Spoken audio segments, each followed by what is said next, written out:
left my home, left my marriage, and I left and went back to my father's house.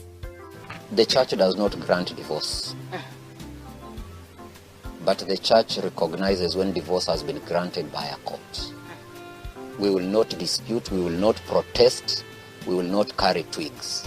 You know, it was a difficult moment, watching him slip out of life and going through the motions. They would come to the house to comfort me or allegedly comfort me because I'm the one in the house. But the snide comments they'd give, there are days I would wish, do they really have to come? Can they just leave? A lot of people that we interact with in our day-to-day lives, in church, at work, in school, you know, on the streets, they're going through something.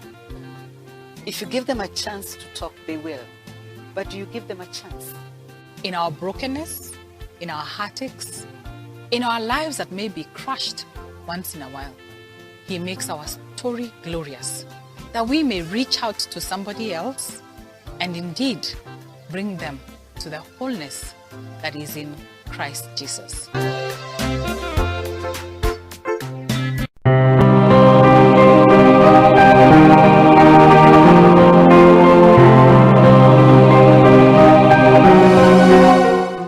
A very warm welcome, our viewer, to 360+ Wellness. 360+ Wellness is a program based on biblical principles of redemption, restoration, victory, and great turnarounds. It's a program that aims to bring to light the journeys of ordinary people who, through the toughest of circumstances, achieve extraordinary strength, courage, and significance. In Maths, we say that 360 is a full circle. But here, when we add the plus, we bring the essence of the cross. And that, our viewer, is the main reason for the entire Holy Book. We say at 360+, Jesus makes us whole. For there is no plan of redemption or restoration that takes us back in pieces. When life scatters and shatters us, Jesus redeems us in our entirety. With each broken wound and each oozing wound, each gloomy situation, He restores us, He calms us and calms the storms in us. He gives us peace and refreshes us in the wilderness, making us whole again. In our brokenness, our heartaches, our ashes and crushed life, He makes a beautiful, glorious story for somebody else's strength. At 360+, it is exactly where Jesus makes us whole. Thank you, viewer, once again, and a very, very warm welcome to 360+ Wellness. Today, we are privileged to have with us a guest who has actually gone many 360 circles. I don't want to take much from her story. She will take us through the 360 circles plus where she's gone through. And without much further ado, I'd like to welcome Edwina. Edwina, welcome to the program. Thank you, Emma. Yes, Edwina. Now, I don't want to introduce you to the audience because indeed I may not do justice to the introduction, and therefore I'd like you to introduce us to who Edwina is. Well, thank you for having me, Emma. Welcome. This is really wonderful, and I'm so happy to be here. My name is Edwina Ondiko. I'm a mother to 3 beautiful children, 1 girl and 2 boys.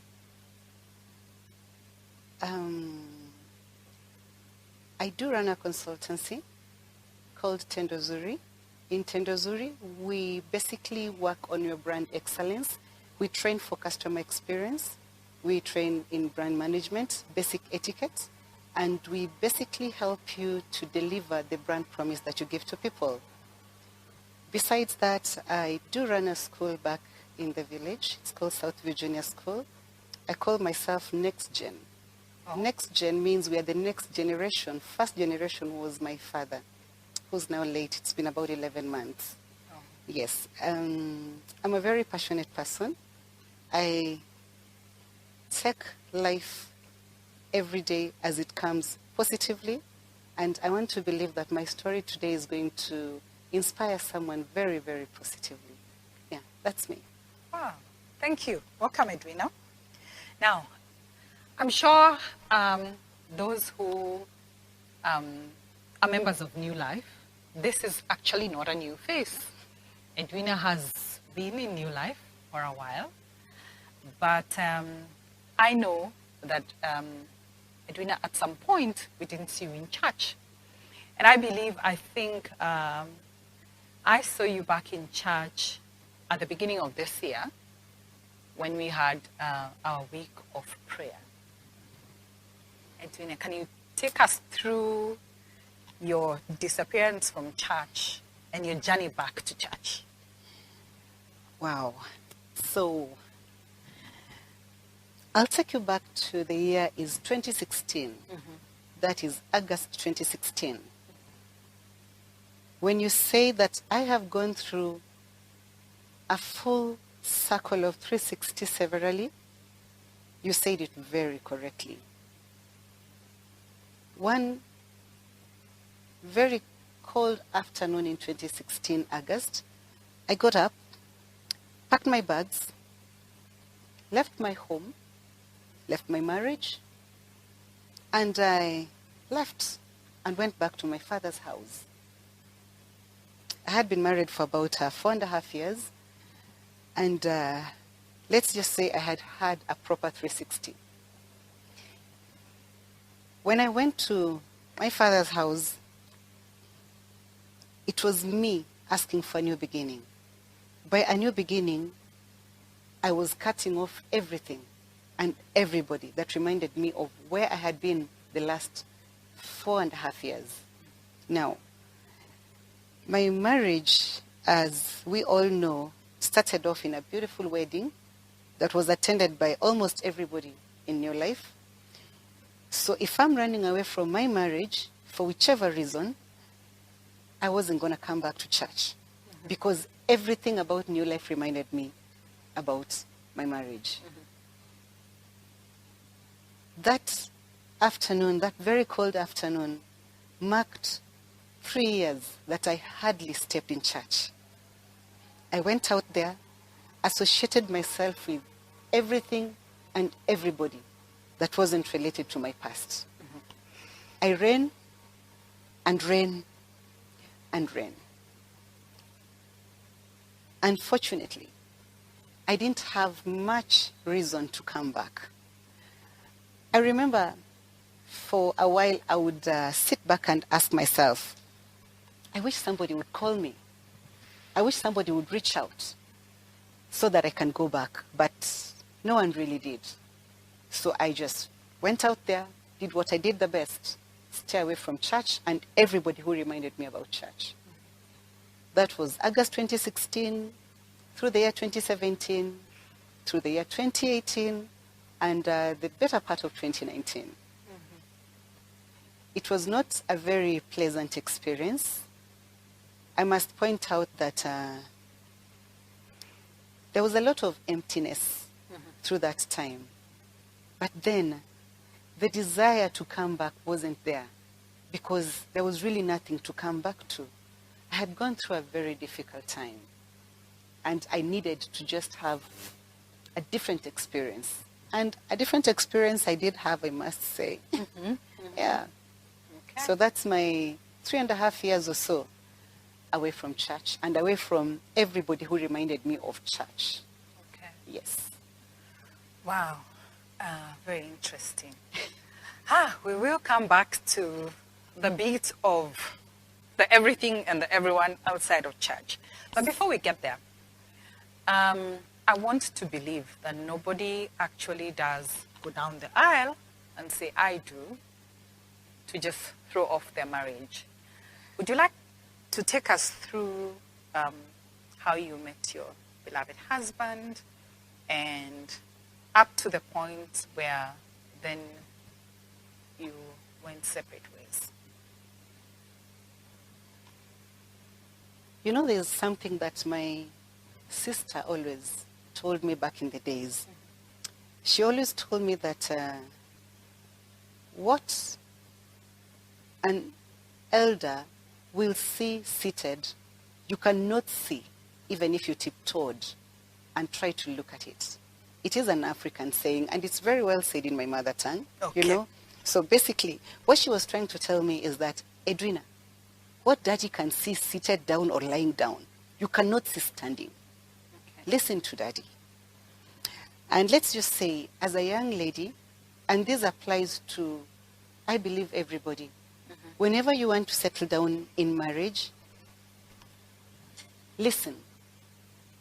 Listen to people around you. It's okay to listen.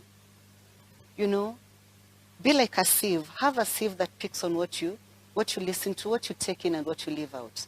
But please listen. Sometime in 2011, I met my late husband, Ken, and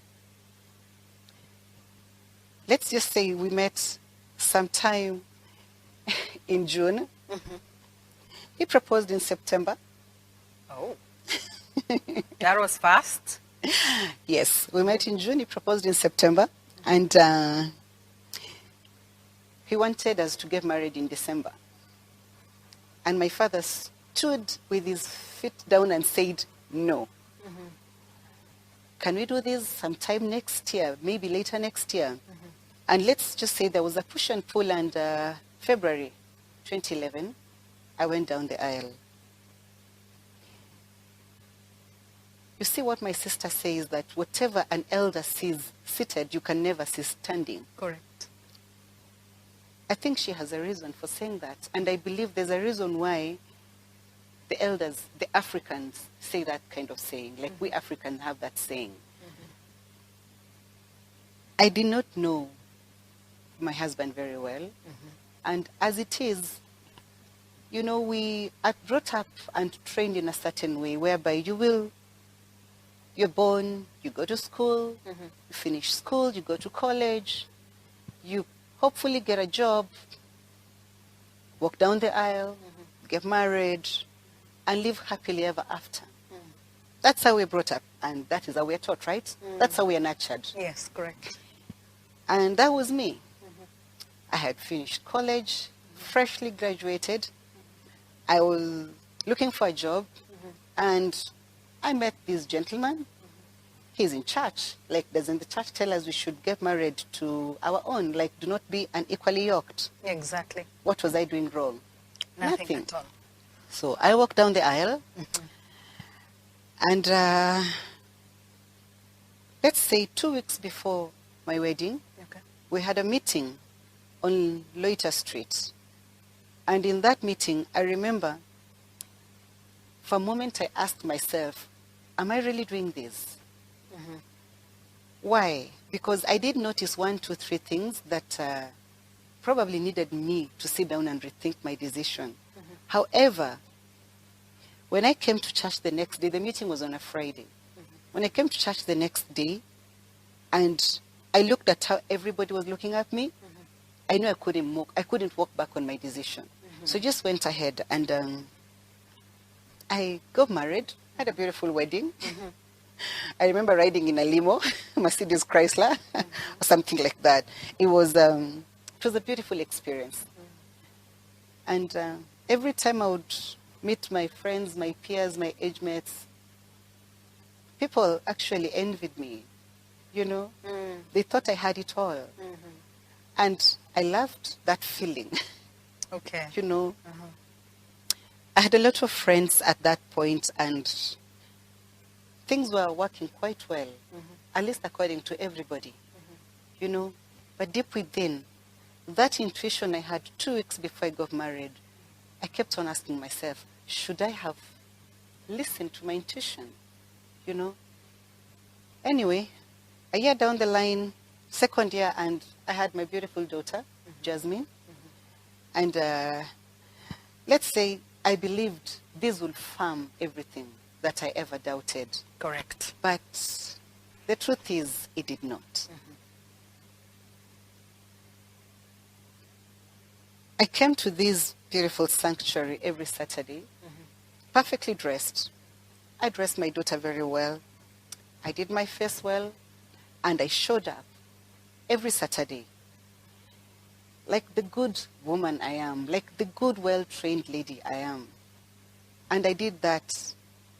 Months and months and months passed. There's a time I remember somebody came to our car, my husband's car, and I was crying in the car. And she asked me, why are you crying? And I said, I have received bad news from the village. I hadn't received any bad news. I was feeling empty. I was feeling alone in a crowd. As everybody knew my late husband, he was a happy, happy person. Yes. You know, he was extremely happy. He was very bubbly. Yes. And I had to flow with the bubbly.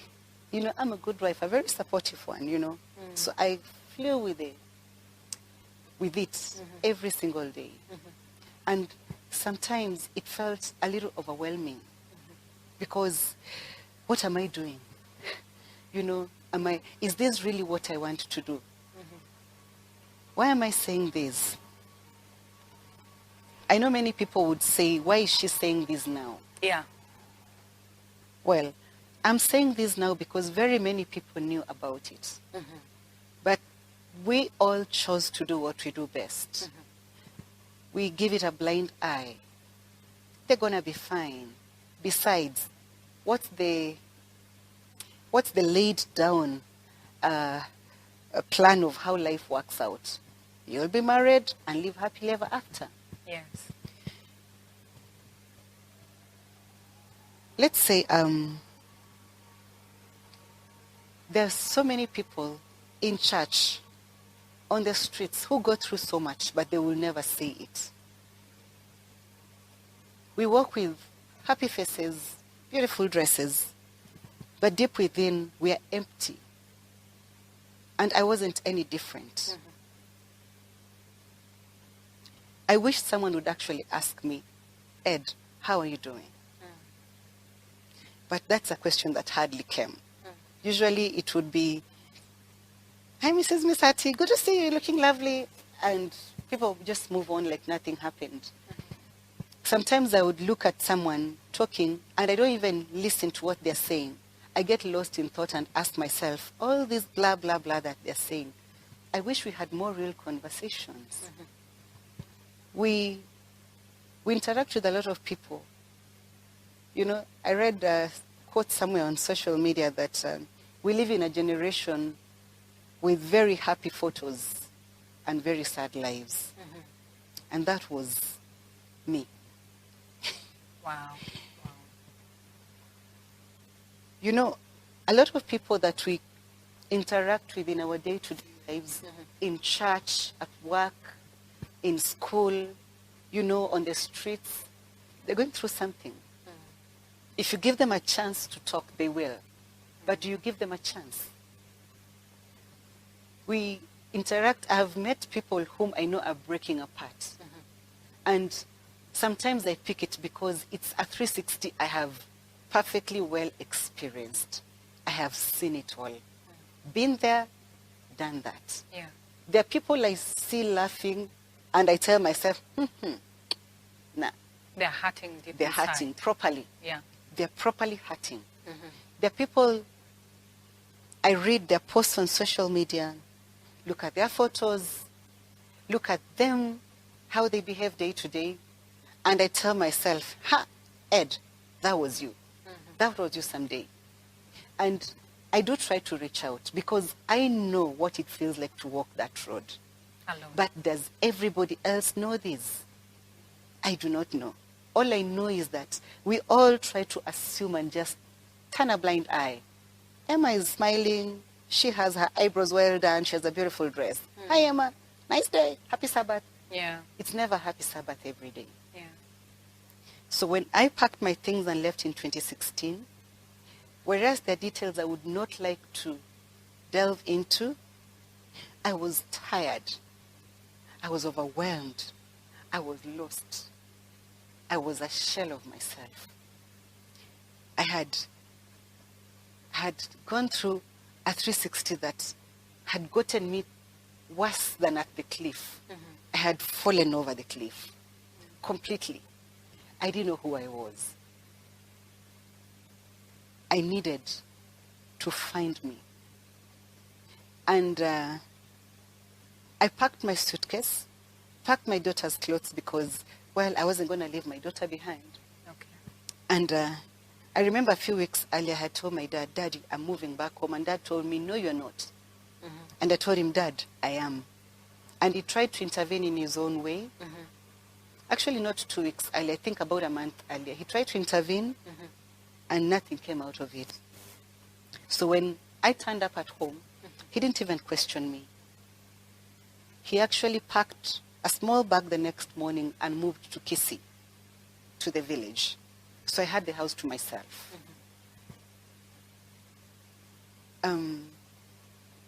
One thing I'd like to point out is that no sane person, no normal person will actually leave their marriage for no reason.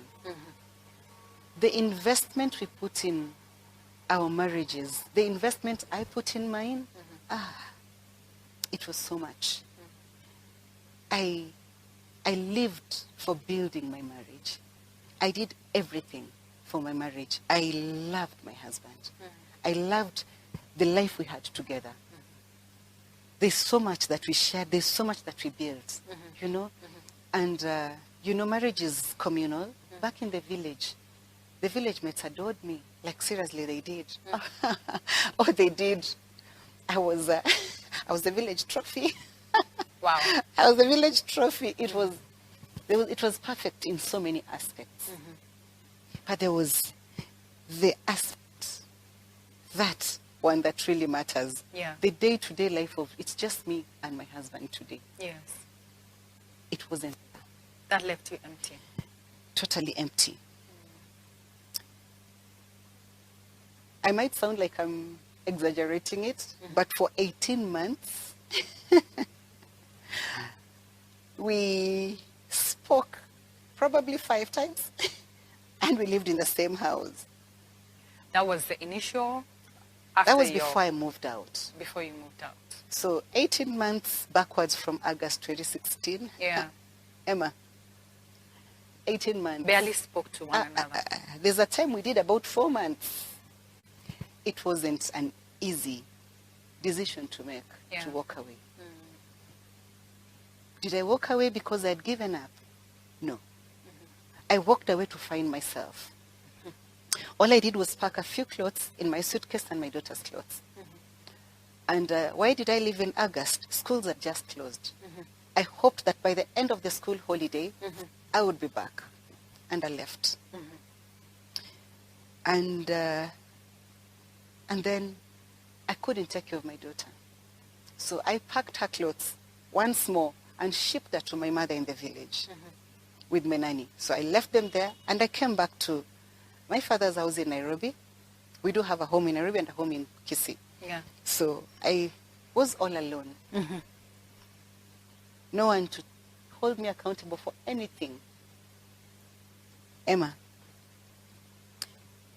if I didn't lose my life at that point, God has a purpose for me. Indeed. And until I accomplish my purpose, I'm here until I accomplish my purpose. I had a very wonderful boss back then. His name is Tom Ogendo. If he ever watches this, I want him to know that I really appreciate him. Tom Ogendo, we appreciate you. I don't know which church he goes to. I don't know whether it's East. I'm not very sure, but he's Adventist. We will make sure that Tom Ogendo watches this. I really, really appreciate him. Yes. Why? Because I told him, Tom, I'm going through a difficult time. Yes. And I might not perform very well in the next couple of days. If it happens, please understand me. And he understood me. He was very supportive. And I remember waking up one day, and I didn't turn up. I didn't turn up at To work. the office? Yes. One day, and the next day I didn't turn up. And the third day I didn't turn up. And I took leave by default. And he didn't question me. He just told me, take your time. And through that time,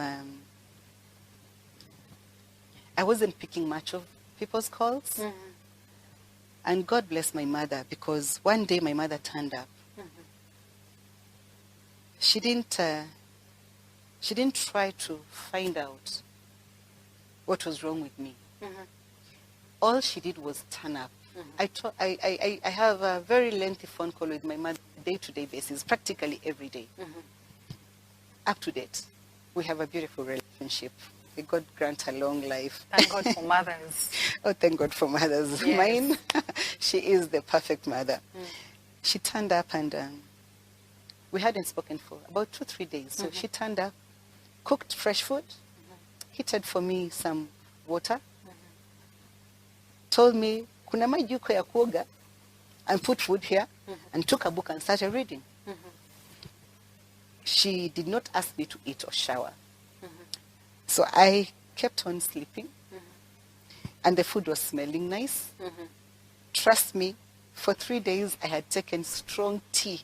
I had a kettle there, some tea leaves Next to your bed? and sugar. Yes. Same cup. I never washed that cup. It was so bad that I couldn't stand. Every time I stood to go to the washroom, I had to hold so that I don't fall down, because I was very hungry. But I didn't want to cook. Mom stayed there for 1, 2, 3 days. And, well, let's just say I ate. And you showered? I showered. Okay. And guess what? She didn't ask me to talk about it. She packed her bags after I packed. I woke up one day and went to work. She packed her bags and went to the village. Wow. That's it. She's a trained counselor. Wow. Wow. That's it. Thank God for mothers. I'm telling you. So August ended and nobody came for me. Traditionally, I believe that when you leave your marriage, your husband will come back for you. Oh, I waited, sister. Still waiting. You waited? I waited. Put a pause on that. Yes. I want to take you back to the 2 weeks before your wedding. The 2 weeks before your wedding. And I think I'd like you to talk to those who are probably planning to get married, those who probably have had their parents give a good reason. Because, of course, there are parents who will say, oh, don't get married because this is not the right tribe, or he or she is not the right education or social status. That aside, for good reasons, to which, the parent has seen that probably this is not the right time, or you should take much longer to know one another. I want you to talk about the red flags, so to speak, when you as an individual who is gearing up to walk down the aisle and you see the red flags, whether or not you have paid the suppliers or whether or not your family is looking up to you to commit, take us through that, and take especially those young people. What would you tell them as Edwina? What would you tell that Edwina to do? Wow. What would I tell Edwina back in 2011? I would tell myself one thing. Ed, take your time. Take your time. There is no timeline for doing anything. Getting married at 20 is fine. Getting married at 30 is fine. Getting married at 40, it's fine. We need to get away from the peer pressure. We live in a society whereby you reach a certain age and people tend to keep asking, and even if they don't ask, you give yourself a timeline. I don't know whether it was just me who did that, but I felt like I gave myself a timeline. I need to settle down. And you see, even when my dad was telling me that you need to wait till maybe mid next year I'm the one who went on a hunger strike and told him, Dad, I'm settling down. I'm getting married in December. Yeah. You know, there is no timeline in doing anything, in succeeding. It's the same thing even getting a job. I looked at a friend of mine, complained for very many years how she wasn't getting a job. And by then, we were all at work, most of us, and she was struggling. And it's after about 3-4 years, she landed a very good job. There was no much drama, no returnship. In the UK, they say they give you a returnship, so they retrain you for work. She fitted in perfectly. She's doing well. It's been about 4-5 years in employment. It's the same thing with marriage. I don't know why we tend to think that all my friends, all my peers are getting married, and we start looking out like, who are the eligible people around to settle down with? Once you start dating, take your time and date.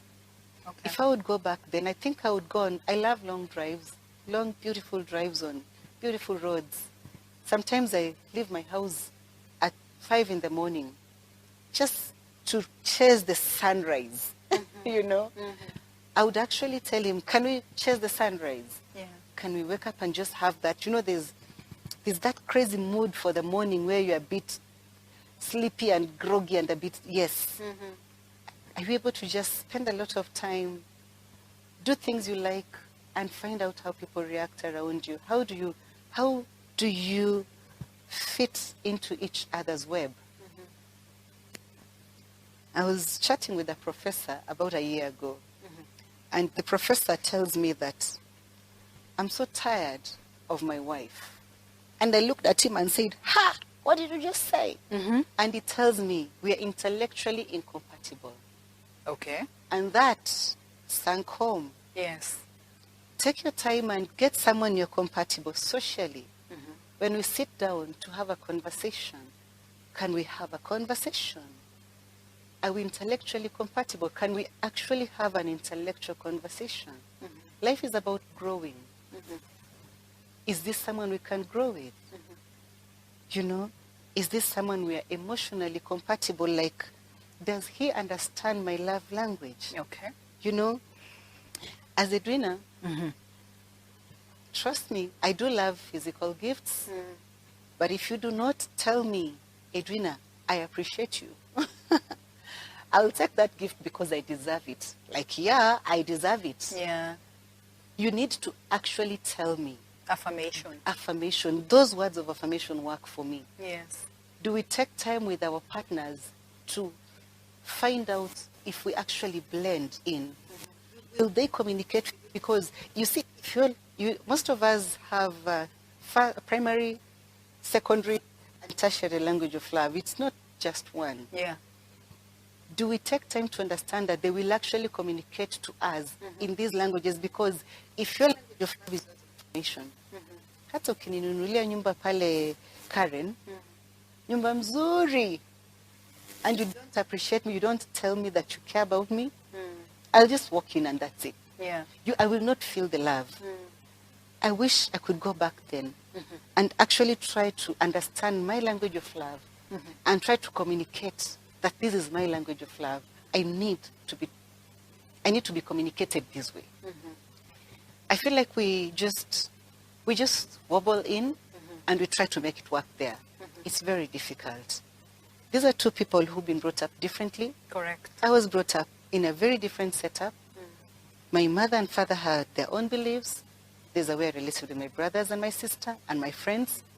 You've met me, I'm an adult. I'm an adult. You know, I'm no longer learning how to speak or how to do this and that. It's going to be impossible to change me. You need to just empower me to be better than I am, but not to switch me in such a way that now I'm no longer saying I, I'm saying I. It won't work. Yeah. You know? Yeah. If I could speak to the younger me, I would listen to myself more. I would try to listen to my partner more. I would take time to understand him more, so that I do not have to get to the 2 weeks before and I'm telling myself, no, this is not it. And then I'm too scared of the judgment that will come from Emma and everybody. So I stick in there because I've come too far. I would love to have taken so much time that anything that comes up, I'm aware it will come up. You know, all those red flags, I need to experience them and decide consciously that I'm living with them. As opposed to you're there and you're thinking, wait, I did not see these. It's not that you did I didn't say it because I didn't take time. Yeah. I was rushing. Yeah. You know, I have a very wonderful friend who tells me, you can live anywhere. And I tell him, what do you mean? He tells me, you can actually live in Rongai or Kiserian or Utawala or Karen, it's fine. And I told him, but that would be far. He asked me, far from where? Yeah. So, what are you chasing? What's the timeline? Against who? You know, if we remind ourselves that it's never late, it's never early, it's always on time, God's time is always perfect. If we teach our children that God's time is always perfect, they will understand, they will grow up believing that I'm going to get this at the right time. If I get it when I'm 15, then that's the right time. As opposed to making them feel like they need to achieve this and this and this before this and this and this time. Yeah. There's no timeline for anything. The timeline is always right as long as God is in it. That is one lesson I learned a little too late.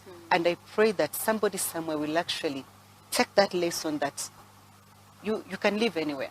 Yeah. It's not far from anywhere. Yeah. Like, there's no markup. Yeah. It's the same thing with time in getting married or doing just about anything. Yes. Wow, Edwina, you've brought up so many, so many nuggets of wisdom. You know, and especially to our youth or anybody, not necessarily just the youth, those who are seeking to get married, those who are already in marriages, you know, learn to love, to learn your partner, your love language, his or her love language. Understand that it's not just about Christianity alone, but that you have to get entangled in various ways. What are your social values, for example? What are your financial values? You know, the way you said the professor is saying, you know, I'm tired of my wife because we don't have an intellectual conversation together. So are your minds meeting at the same level? Yes. Yeah? Now, Edwina, I know whilst you are in church, yeah, and we have a lot of that within the church, we have what we call prayer cells. And it's like a little home church, you know. Wow. Within the within the vicinity of each other's neighbors, whereby, you know, we organize and come to your house, you come to our house in the neighborhood.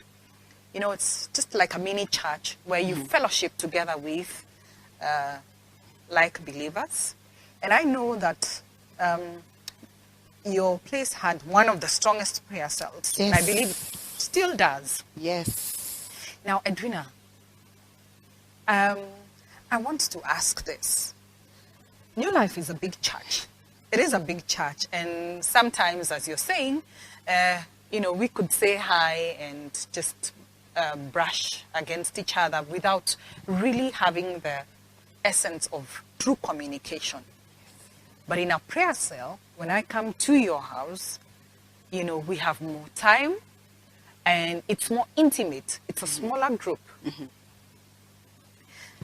Do you want to tell me that in the time that you are together with your late husband, that no one in the prayer cell really picked that you were not happy, that things were not working out?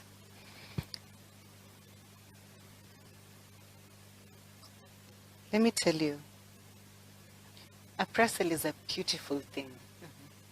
Having home worship is a very beautiful thing because New Life has become a big church. I came here back in 2005. The fellowship was quite small. We were fewer people. Yes. But then many years later, we boast of having more than 3,000 church members, I want to believe. A prayer cell is a small, intimate fellowship Yes. You can actually come together as a prayer cell, home Sabbath, Yes. sit down, have someone preach, have someone do the children's story, have someone read the Bible, lead in collection and everything. Prayer cell is perfect.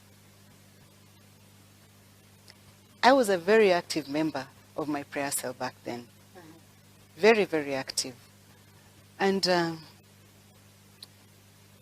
I gave up on prayer cells because of my prayer cell that I loved so much. Okay. Why did I do that? A lot of people in my prayer cell knew that there was trouble in paradise.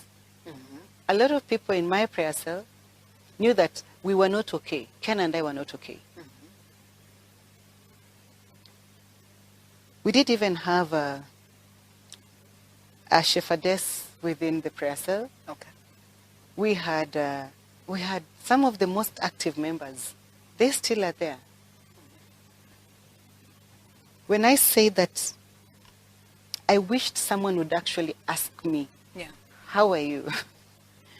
The best people who could have done this were the intimate prayer cell members, Yes. the small circle that we had back at home. Nobody, not even one person, ever tried reaching out. And I can say it without fear of contradiction. At least 5 prayer cell members knew we were not doing very well. At least 5 prayer cell members had actually experienced us having an almost physical fight. Quite a number. At least 5 prayer cell members knew we were estranged, albeit living under the same roof. There's one question I've always asked myself, and it's one question I'd like to pose to us. And let me just switch it a little bit to our gender. Yes. What is the role of women ministry? What's the role of the leaders in the women ministry?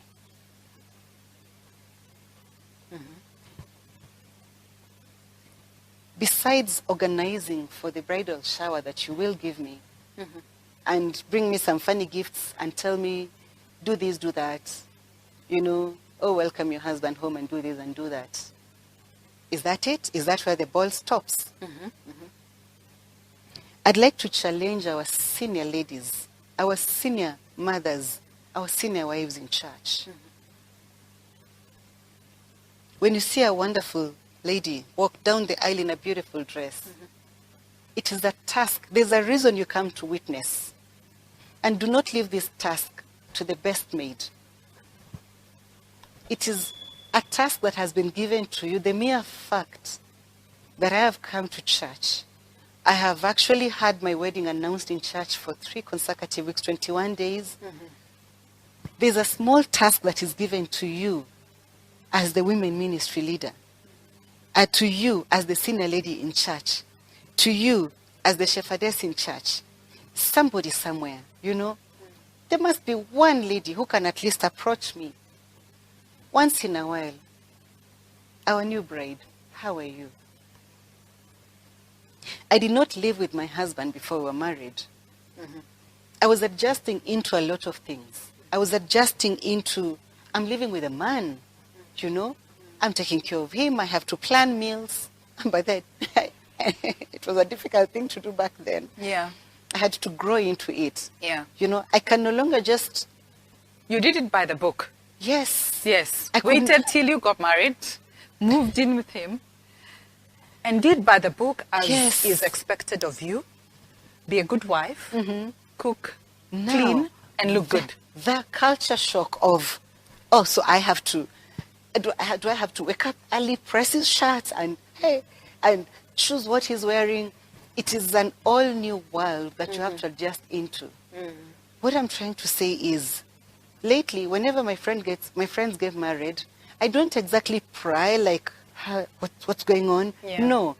How are you doing? I give you the blank check that you can actually share. I do not push you that, how did he come home yesterday? There's a difference in that question and the question of, Emma, how are you doing? Yeah. I'm giving you a blank check whereby if you really need to talk, I need you to know that I'm here. I can listen to you. I might not be able to help, but then I can give you a pointer. I can listen. And this is something I would like to challenge us as a church. My prayer cell members, I waited. I wished that someone would ask me how I'm doing. I promise you, Emma, my floodgates zingefunguka hapa. Because I was struggling. I struggled. And then, you know, I lose a lot of weight when I'm stressed. There's a time I clicked 52. 52 was underweight for my height. Yeah. And I asked myself, can somebody see I'm not fine? Is there a way somebody can just come and ask me how I'm doing?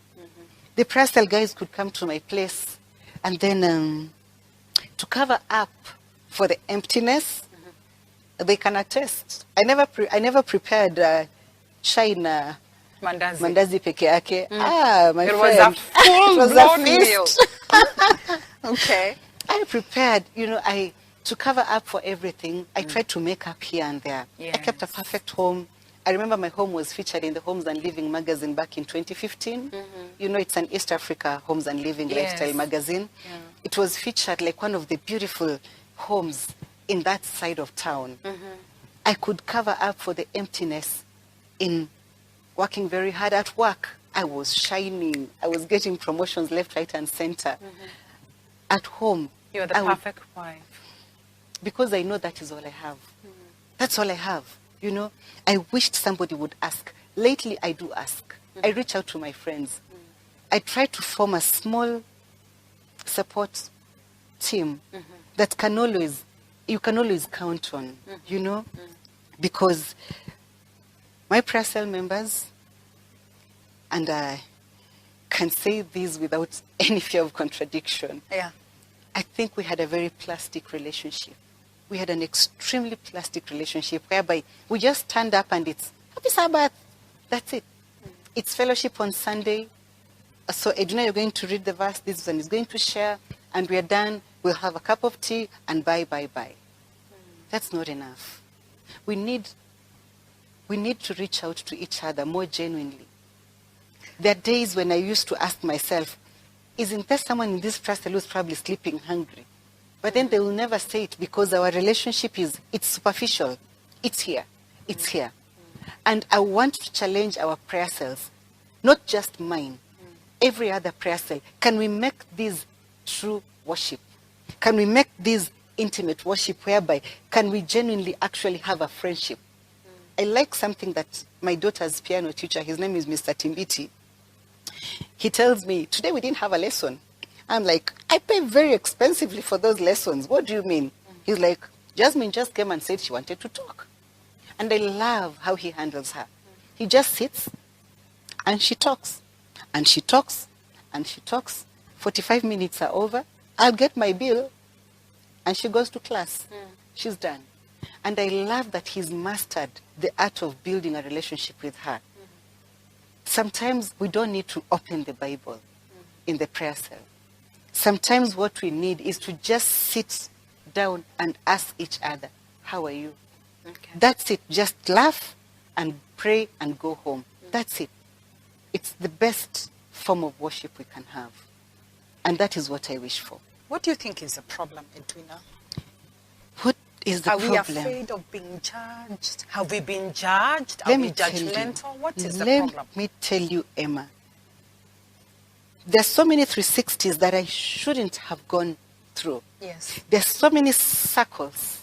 There's so many cycles that I didn't deserve to go through. Why did I go through them? I went through them because I was worried about what everybody will say about me. We are a special church. We the SDA people, we are special when it comes to judgment. I kid you not. I think we spend more time judging others than even reading the Bible, than even meditating upon the Word of God. You know, I was so scared of what everybody would say because deep within, rather in the silent moments, I could hear the shoo, shoo, shoo, shoo, like I could hear somebody talking about me. And I asked myself, so if I actually left this marriage that has totally, irreversibly broken down, what are they going to say?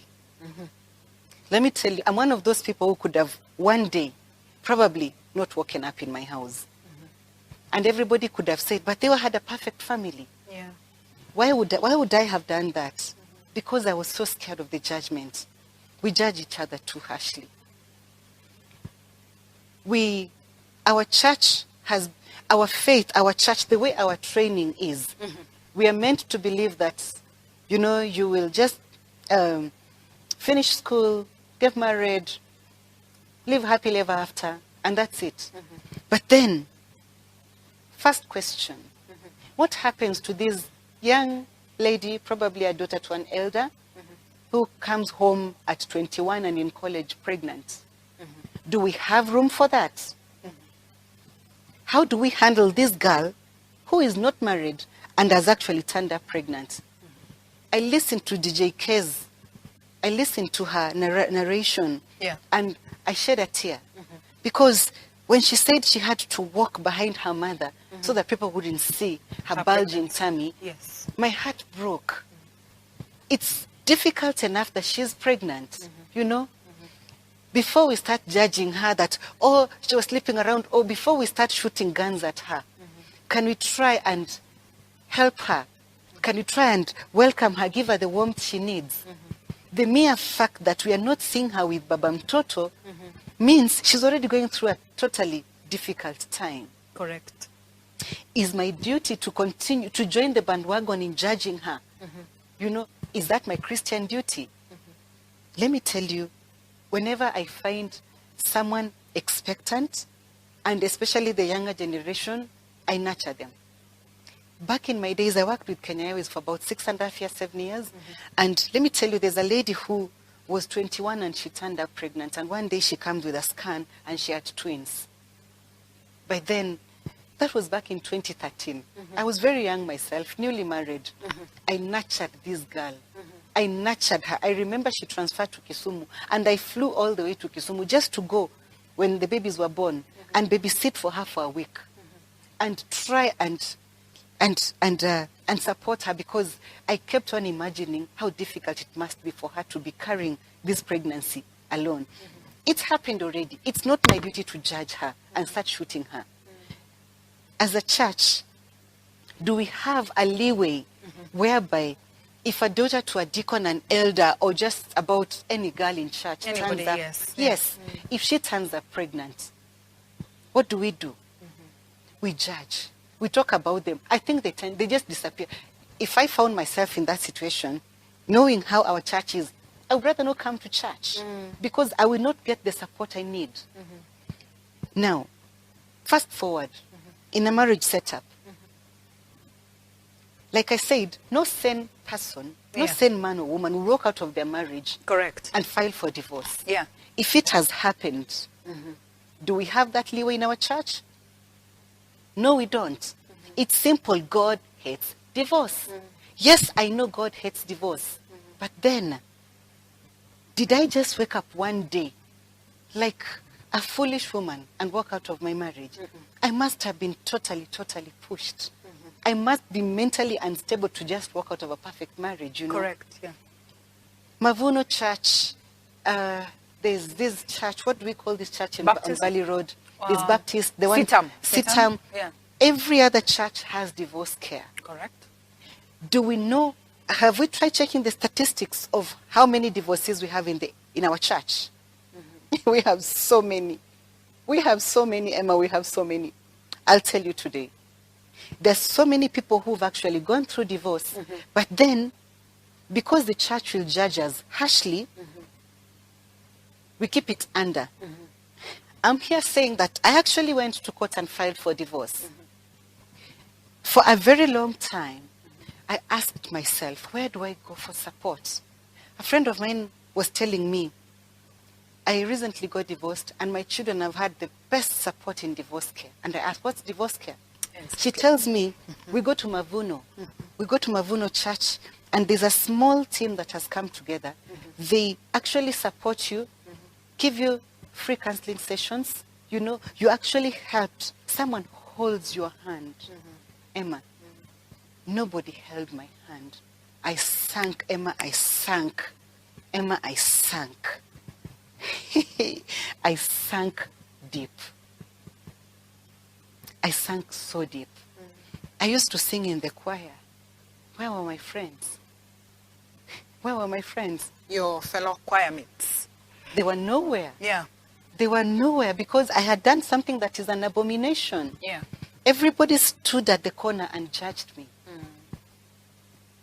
There are people, there are ladies, we were very good friends, who would even come for sleepovers in my house. I waited for someone to reach out. Everybody judged me. I became now the bad girl, the bad influence. Like, she actually is separated, she's divorced. So everybody kept their distance. I suffered. I struggled. And I wish and pray that the people who actually make our decisions, the people who carve how our church runs, if I could plead for anything, divorce is real. God hates divorce, yes. But can we have a support team, a support system for the people who end up there? Because I will still repeat, no sane, sober person will just say, I'm done with this marriage, I'm walking away. By the time somebody gets there, it's terrible. It's horrible. They're losing themselves. I got there. I sank so deep. I remember one day, about 6 months after I left my marriage, one of my prayer cell members called me and tells me, sasa na hii maringo yako yote unaishi aje utawala? And I said, again? Excuse me? And she repeated, utawala kuna vumbi. Rudi tu hapa Nyayo tunaishi vizuri. I hung up. I had a good rapport with the husband. I called the husband and told him, please warn your wife not to call me again. I'm kind of distantly related with the husband, so it was very easy for me to call him. I told him, listen to me, brother. Warn her to delete my number and not to call me again. It was the most unfortunate thing. I hoped when she called, I actually smiled. My heart was racing. My heart was racing like, hey, finally, someone has called you. Finally, someone has called me. Yes. Oh, hey, Emma. It was sad. It was so sad. Mrs. Pastor Odhiambo visited me. And may God bless her, because albeit the fact that she visited me late, she visited me about a year into my separation, but she came all the way to my father's house in Utawala. I cooked her lunch, we sat down, and we spoke. We shared for about 3 hours. And she cried. She heard my story, and she walked out without telling me anything. She walked out. Went back and told me, my daughter, I'll pray for you. May God bless her. Her gesture actually touched me. But that was coming a year later. Yeah. Did anybody else really try? No. We need to accept that apart from the straight path of go to school, get married, live happily ever after, we need to understand that, unfortunately, sin is with us. The devil works very hard. Unfortunately, sometimes the devil attacks us. And besides this straight line, sometimes we detour a little. That is how we end up having some wonderful lady pregnant before marriage. It does happen. Someone ends up divorced, separated. It does happen. Is it ideal?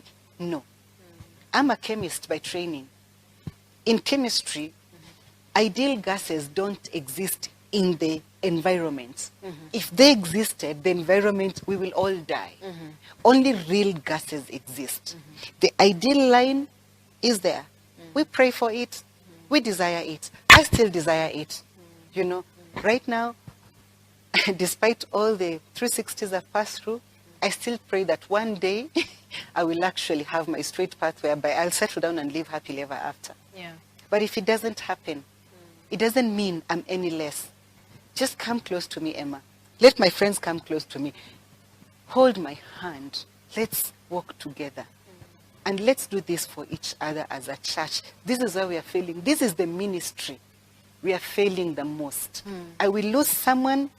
People will turn up because ideally my church will bury my dead. You know, people will turn up by default. But nobody associates themselves with the wrong things, aka divorce and all these other things. We need divorce care.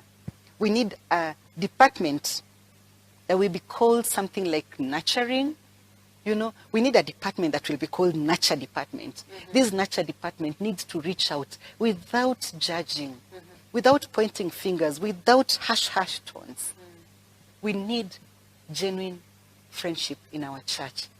That is the only way we will actually reach out to so many people who've left the church or who are in church because they're scared of being judged. They're scared that wataniongea. Yeah. You know, I don't deserve to have gone through so many of the things I did. There's so much I can say, and I hope I'll get time to share. I didn't deserve to go through all that. I went through that because I was scared of what everybody would say. I wish I was safe. Are we safe? I'm not. We are not. I didn't feel safe. I wish I felt safe to talk, to speak. I wish I felt safe to run to someone and say, I need help. May Elder Kichari's soul rest well. Elder Kichari was very good to me. He's the only person who listened to me genuinely and reached out and tried to help. Unfortunately, it happened when he was really sick. You know? I remember someone asking me when Elder Kichari passed away why I cried so much. Nobody understood.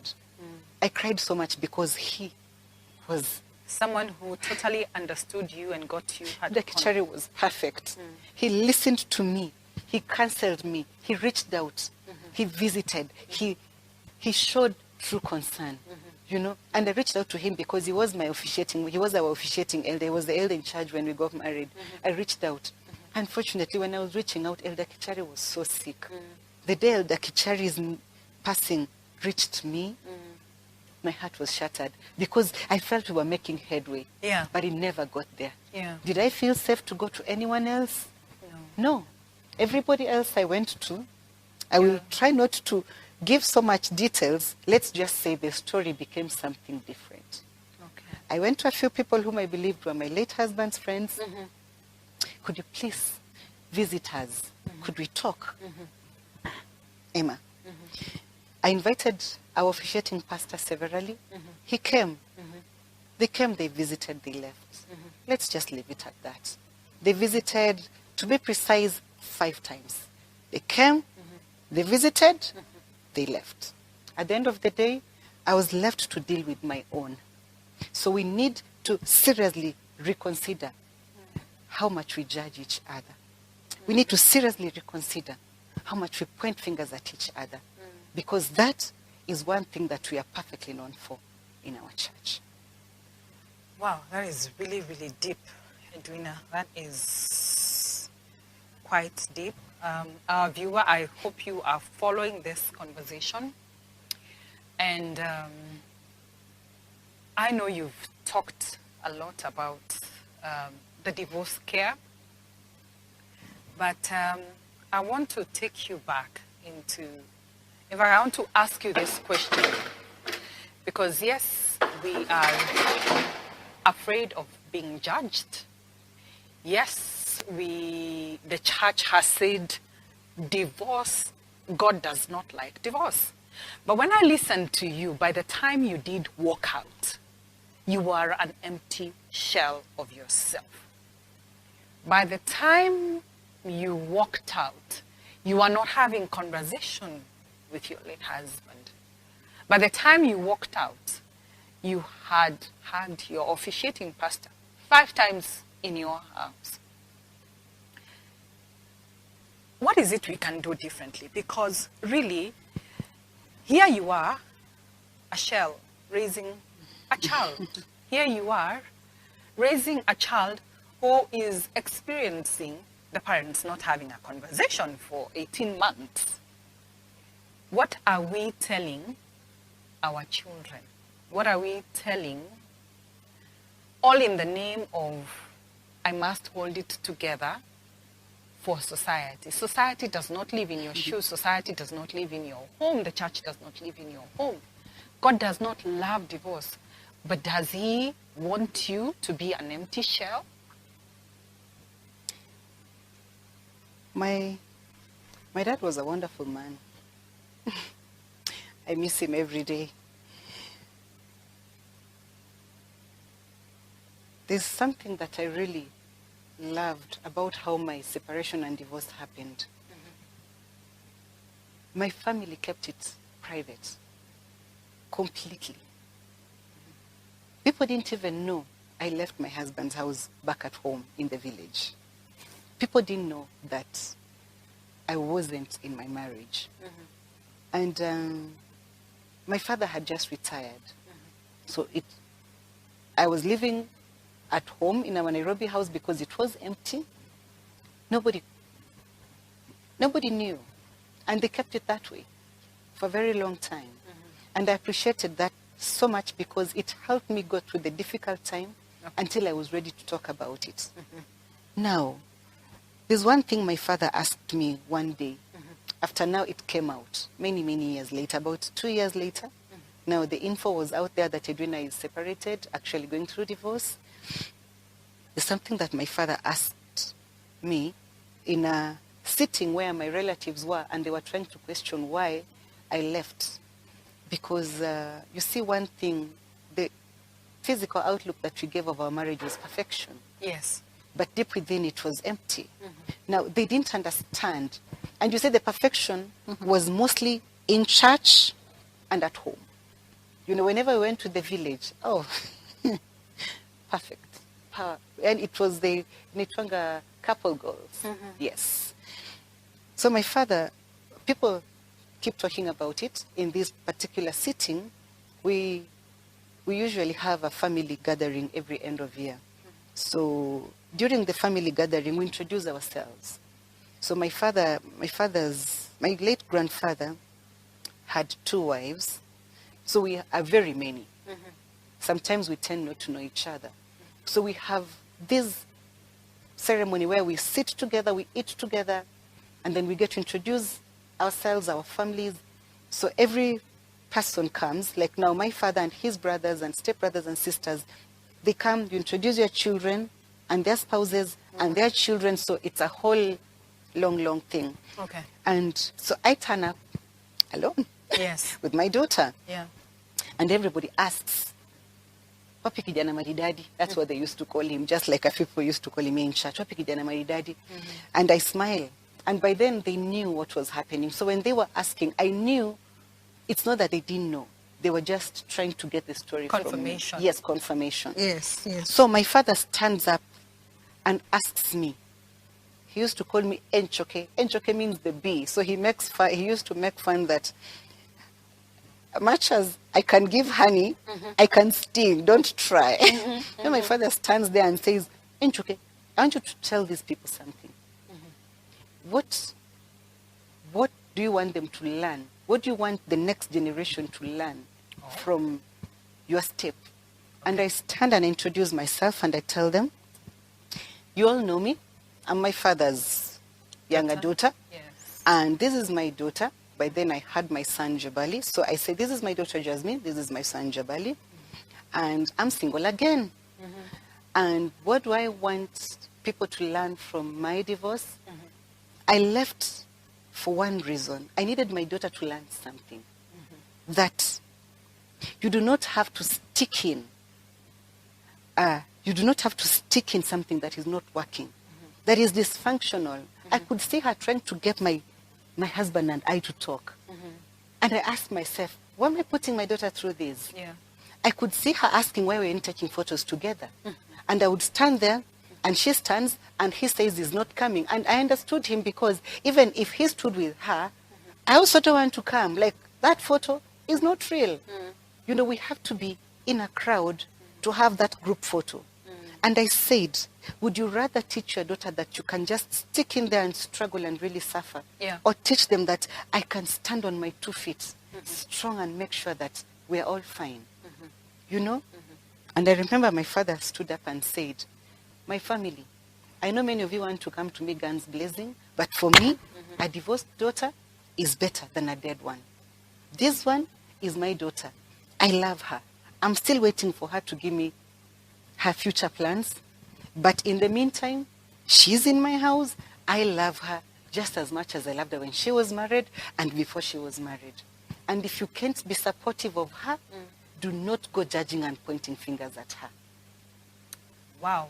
Let me tell you. That is a strong, strong statement. And my dad was the spokesman at home. So when he speaks, everybody listens. Let me tell you, my father was supportive. Wow. My father was the most supportive father. And every day, one thing I usually say is, God bless me with the best parents. Even when I felt like I didn't deserve to have them as my parents, they were so proud of me. They supported me. When, after divorce, and I was on a very small salary, my father was very supportive. My father would actually shop for me like his baby. He would take care of me. Before things stabilized between me and my late husband now, before we reached a place where we could now communicate and actually have a cordial relationship, my parents held my hands. My parents traversed between Nairobi and Kisii and held my hands. They reminded me that they loved me. My parents know. My father is late now. They know my primary language of love is words of affirmation. My father reminded me that he loved me. And that for me was everything. I asked myself severally, what if my father never did that? I think I could have. I could have been at the worst of places. But then they were supportive. They walked with me. They visited me, and slowly it turned the other way. I developed something where I would visit my parents every 3 weeks. Hey, matatu, paka Kisii. By then I didn't have a car. I would go all the way and I spend the weekend with my parents, my off duty, all the way, and they come back because I knew they had my back always. How I wish someone else had my back like they did. They're all I had. So anytime I felt like my cup is going on empty, paka Kisii. Back to mommy, back to daddy, back to the nest. I refill, I come back. I have enough energy for the children. I really wish that what we could do different as a church would be to offer this support. Did I have to trouble my father, who was by then battling cancer? Did I have to trouble him with my struggles? I felt like I could have done better. I felt like I wish someone else was there. And I felt like I had this circle. It's just that they were too superficially trying to look perfect. And not associate themselves with the divorcee me. So I had to crawl back to the nest, to my parents, because they wouldn't give up on me. But everybody else, they did this. So everybody, like Edwina, hapa nje. I remember a couple of lady friends I had who stopped associating with me. And I could pick, probably their spouses told them not to. Because she's a divorcee. You're bad influence. I'm bad influence. She could influence you to start being like her. What is like me? If Ken was here today, I promise you he would say I was a perfect wife. But then, one thing I appreciate is that eventually, even he himself, we got to a very good place, by the way. I don't know whether you know that. By the time Ken was resting, we had gotten to a perfect place. A perfect place. We had a perfect friendship. We could sit down, laugh and share, We could sit down and have a beautiful conversation. But then, by the time I was leaving, he was where I was. We needed out. He needed out. We went through counseling, by the way, later on. We did go through counseling. We stopped. We tried again. We stopped. But then we stopped counseling and now decided to do it by ourselves. We would sit down, we would talk, fight till we make up, till we reach the perfect place. Do you believe that this was after divorce? And it's very interesting that you say it's actually after divorce. Because I've heard of very many couples that don't see eye to eye. And way much after the divorce, they are good friends. They are good friends, they co-parent well. So, but I just want to echo the words of your late dad, and may he rest in eternal peace.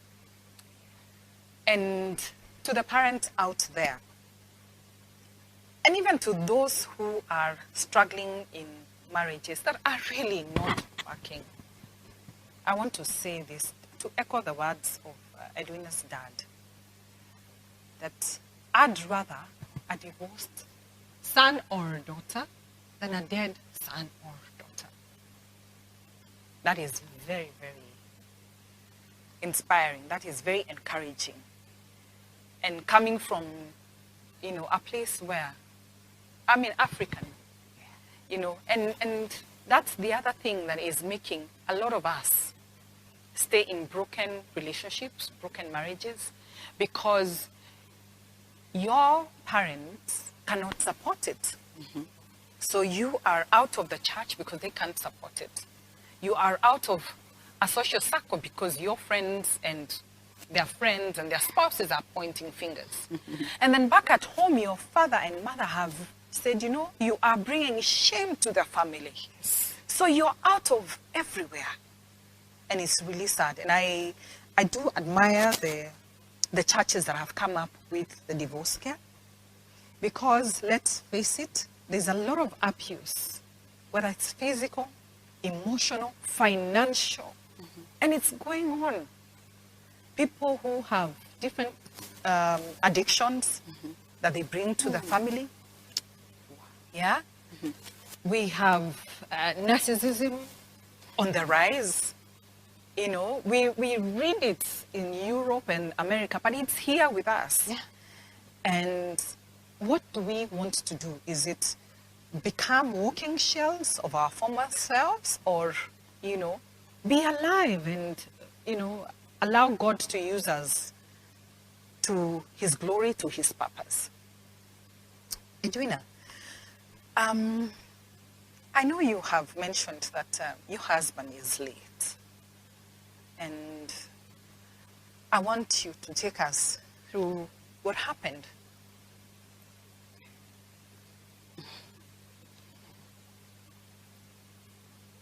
They say marriage works. I know it does. I believe in marriage. And then I would like to also point out that divorce works. If you unfortunately end up there, it does work. Yeah, indeed, from you, we can see that you became friends. It does. You see, we had our very difficult days. Yes. Through 2014, 2015 to 2016, our marriage was so broken down. We were trying to put up the face. We were all trying to make sure that the church does not excommunicate us. My husband was a serving elder. Okay. So there was so much that we were trying to put together, yet deep within, we knew it wasn't there. It was totally disgruntled. It was totally broken down. Yes.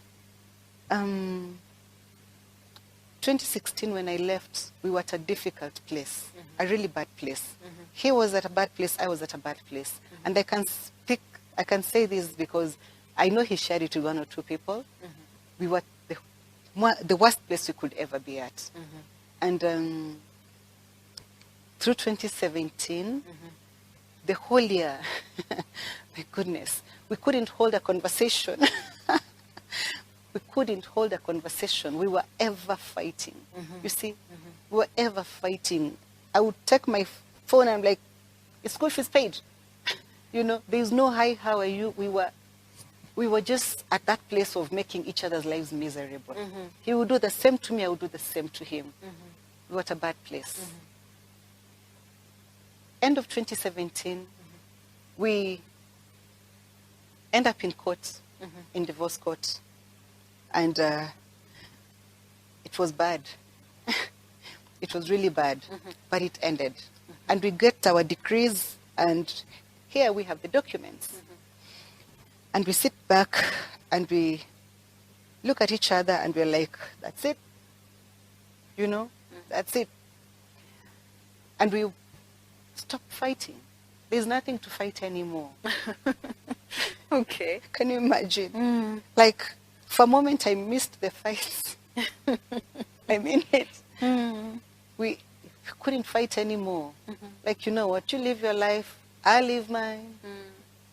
That's it. So there were two different courts. There was divorce case court, and then there was the children's court. Now, the first point that we had a beautiful connection again was in children's court. Yes. When we stood in children's court, we all unanimously agreed we love our daughter very much. And she knows that we both loved her. We both love her, very, very much. And the case ended very quickly because we had one common thing, Jasmine, that we loved, and we wanted the best for. Yes. And there was no much fight in children's court. And afterwards, we actually sat down, and everything he asked for, I gave him. I want to have her every 2 weeks. Sure, have her. I want to have her for 2 weeks every holiday. Sure, have her. Yeah. Every time you travel out of the country, you must let me know. Sure, no problem. Yeah. And there's nothing that I said no to. And let's just say, wasn't still at the perfect place, but then we learned. We put the personal differences we had aside, and we agreed we need to work together for the sake of this beautiful girl. It's not her fault that our differences got on the way that we had to go our separate ways. Yeah. And slowly we pick up. Occasionally we'd have some really bad fights, especially when probably like he would learn that I'm dating. Oh, he would hit the roof. And then, so we had our very bad times, but then slowly we got to a place. By mid-2018, we were at a very good place, I must say. So let me fast forward it to actually 2020. We'd gotten to a very good place whereby we had an occasional date.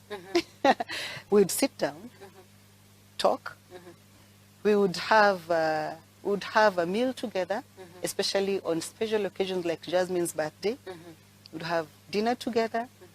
He goes his way, go my way. You know, because Jasmine also wished to see that. Yes. So we tried. And we'd talk. We'd have real talk. Everything was centered around Jasmine, but it was a win-win for everybody. You see, not many people knew this, and we were okay with it. We were okay that finally we don't have to show the church that we are fine. Yeah. We just need to know that we are fine. Yeah. You know? That's important. Yes. Yeah. He would reach out and tell me, I'm not feeling very well. And I would actually find a way to help him. Like, at some point he didn't have a car. I would drive him to hospital. And I remember one day I went to hospital, and I had a crazy bill that I couldn't take care of because I had just moved houses and spent a lot of money. And I had a bill of more than 250,000.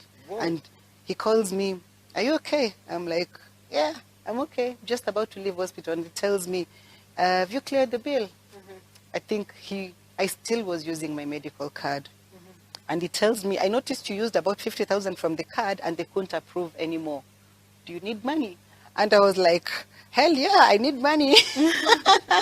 Yeah. And 150,000 shillings got to my M-Pesa immediately. I paid my bill. And he never asked for it. Yeah. Like, what I'm trying to say is we were at a good place. I could turn up for him, he could turn up for me. So fast forward to September 2020, he falls sick. He goes to hospital, he gets checked, and they couldn't identify what was happening with him, and it became a long struggle. Around that same period, I had my son Baraka. So I disappeared for a while. Come December, I call him and I tell him, hey, we need to have our date. And he refuses to meet me. And I tell him, excuse me, what did you just say? I'm finding you. We are having our dates, you know. And he tells me, no, we can't have it. By then, whenever we couldn't meet, they had a phone call date with Jasmine, whereby they could actually talk for very long hours. So I call him and I can't find him. You know, remember I have a very little baby. He's just about 2.5 months, 3 months. Yeah. So I can't find him, and he refuses to have our dates. And when it's got to Friday, we're having this phone call date. He says he can't talk. Told him, what's going on? I knew he was unwell, but I didn't know that through the extent. I knew through the last, I didn't know through the last 1-2 months, because I'd also gone to Kisii to visit with my mother for about 3 weeks. I didn't know what had happened within that period. So he says he can't talk. So I tell him, where are you? He refuses to tell me. And I tell him, you know, Ken, I'm going to find you. So you either tell me or I find you. He didn't tell me. I call 1-2 people, and they call him and tell him, Ed is looking for you. And he calls me and tells me, okay, you win. I'm admitted at the Aga Khan. I went to Aga Khan Hospital, and, well, he was sick. And I looked at him, and my heart was broken. First person I thought of was Jasmine. I asked myself, Jasmine loves the father so much. What am I going to tell her? That daddy is so sick and I can't take care of him? Nope. So I call my nanny and I tell my nanny, you're going to be my baby's mother. I'm likely to spend a lot of time away. And I start taking care of Ken. Now, it was a difficult period. They got a diagnosis. Now, I realized that I gave him a lot of positive vibes. Okay. Because one thing that the doctors told me is that Ken only ate when he hadn't eaten for a while, so he'd lost a lot of weight and a few other things. He suffered dysphagia though, like acute dysphagia, so he couldn't swallow anything. But then when I turned up and after about 2 hours of hanging around there, and I made my decision that I'm going to be there and do the best I can, I sat down and told him, Ken, you're going to eat, you're going to fight, you're going to get out of this hospital. If not for me, then for Jasmine. Yes. And he said, I'll try. And that journey, that was a fresh 360. A fresh 360 that needed a plus. Because, let me tell you, if I've ever prayed, that was the time I prayed. I prayed for Ken. I prayed that they'll get a diagnosis. And they got a diagnosis. I prayed that Ken will eat. 2 days later, the hospital calls me and tells me, what did you do to Ken? Wow. Like, why? He is actually eating. And I turned up. You see, I used to work in a bank at that time. And they had a very good nursing mothers policy whereby I report to work an hour late. So I go to work at 9:30. My lunch break is 2 hours. And in the evening, I leave an hour early. I live in Kileleshwa. So I would leave. If I left my house at 9, I'd be in the office by 9:30. Trust me, Emma. I left my house at 7. Passed by hospital, made sure he was okay, made sure he's eating something, go to work by 9:30, lunch break. As soon as 12:30 clicked, I was on my way to the hospital. Even the guards knew me, so they would reserve me a parking somehow, or they would just give me some illegal parking because they knew I had only 2 hours to be on lunch break. So I would get there to make sure he eats. And then in the evening, again, I leave work and pass by the hospital. Spend time with him until it's late. It was not easy, but I did it. I did it for the love that we had. If not then even before. Yeah. For the mere fact that we have a child together. And for the, Ken was a good man. Ken was a good father. We had our differences. They drew us apart. But I'll be lying if I say that he wasn't a good person. He was very caring. He was a good person. We had our differences, yes, but above it all, the concern and affection still played out. I felt like it's my time to give back. Yeah. I really did my best, Emma. And I was there every day, every day. Saturdays, Sundays. Sundays we spent the whole day there with Jasmine. He would get tired, he goes and rests. We wait, because Jasmine can't go into the ward, she has a baby. Yeah. We would hang out there till he comes out again. He would go for physiotherapy, we wait for him. we did that. Slowly he got well, and on 14th of February, he got discharged from hospital. On Valentine's On Day. Valentine's Day. It was a beautiful day. Yeah. It was a sunny, beautiful day. I took him home, and then the truth is, we're divorced. I live in Kileleshwa, he lives in Nyayo. Yes. We're not together. Yeah. But then I cannot just leave him. What do I do? I have small children the other side I have to take care of. Yeah. So we sit down and we discuss. And the sister was around, but she was leaving. And the brother was also leaving, so it was basically just me and him. So I quickly pulled my strings. I called this gentleman, a friend of mine, he runs a home-based care. You know, what do they call? Yeah, you they're know, called home-based care. nurses and, Yes, and yes, caregivers. Yes. So it's called Getmo. His name is Alfano. Alfano sends me a wonderful, wonderful nurse. His name is Jeremy. He came within 2 days, Jeremy. I met him, interviewed him, we spoke, and I knew he was the one. So I told the sister to stick around until I get someone. So she accepted. I got Jeremy, and then I got a physiotherapist.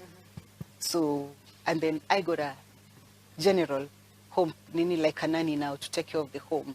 So the home, he was perfectly taken care of because I have to be at work. Yeah. So I would go to work and still make it to Nyayo every day. Wow. I lived on the road. That's commitment. And you still have 2 little children at home. Yeah. Jasmine. My son was actually about 4 months, then 5 months. Oh, that's little. Yeah, so I even had to stop breastfeeding because now I was never home. I leave very early, I come back late. So the nurse, Jeremy, was doing a very good job with him. So he'd make sure that takes his medicine in good time. The physiotherapist would come every 2 days.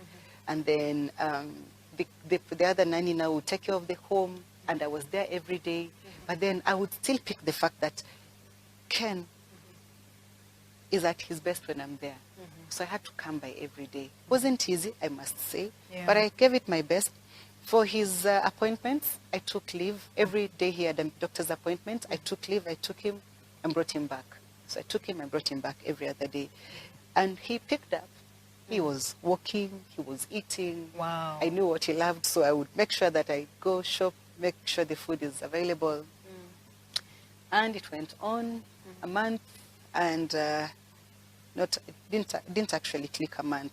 About 3 weeks later, I'm tired, I'm worn out, but I have to do this. I was so tired. But then I keep coming, I keep doing my best. And he was recovering. He really was doing very well. I don't understand what happened. I would wish to understand someday, you know, because that Saturday, Jasmine had a dentist appointment.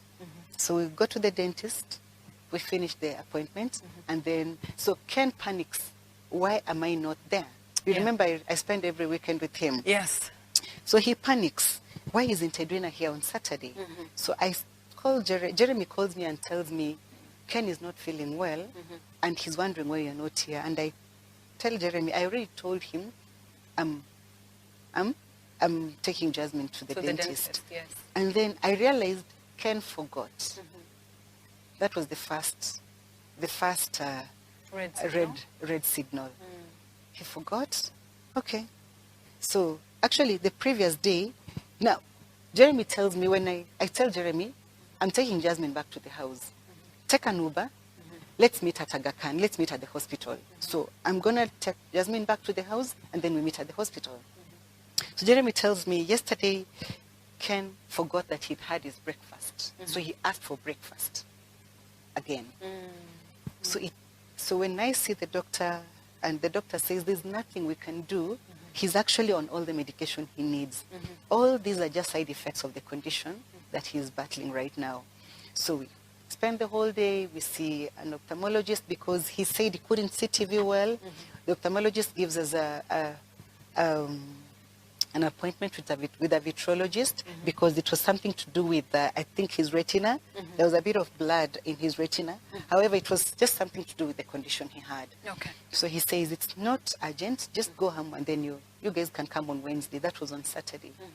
On Sunday, I still can come back to my place. That day, it was my son's birthday, so I came back home, and we cut cake for him. And in the evening, I'm super duper tired, but then I have to head back to Embakasi. Yeah. I'm super tired. So I got back to Embakasi, and let's just say on my way there, the nurse tells me, Jeremy, Ken is not doing well. You need to be here. I get alarmed.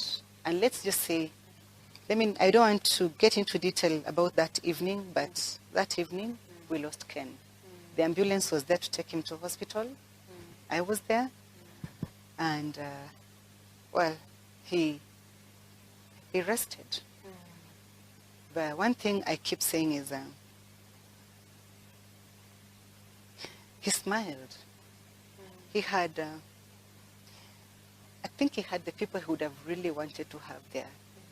We were there, and might not have been as perfect as it could be, but it could never be perfect. I mean, this is death, because the ambulance is there, and the ambulance people told us we can't go.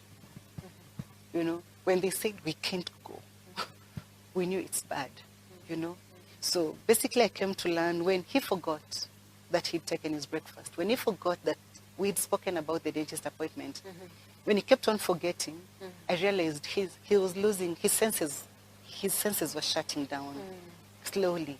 And I wish I could pick it out. I wish I had some medical background to pick it out in good time to get him to hospital. But then I didn't. And I called the same lady, Getmo, the same gentleman, Alfano from Getmo, called him and I asked him to, him and his wife Elizabeth used to work with Nairobi Hospital, so they're a very good team. I need an ambulance immediately because I don't think I have the energy to take him to hospital alone. And by the time the ambulance came, we had lost him. Let's say it was very cold. It was everything I had never experienced or imagined. I don't think I have gone through emotions as much as I did that evening. I sat on the floor for 2 hours before I texted, I think, Lewis, Sitoki, and 2 other people and let them know what had happened. I sat on the floor, didn't speak, didn't do nothing. I was in shock. In total shock. Yeah. You know? So, it was a very bad experience. Really, really bad experience. To lose someone you really care about, like right in front of you. Right in front of your eyes. Yeah. It was, by that time, the most difficult thing I had ever gone through. You know? It's unfortunate I had to go through the same experience a few months later with my father.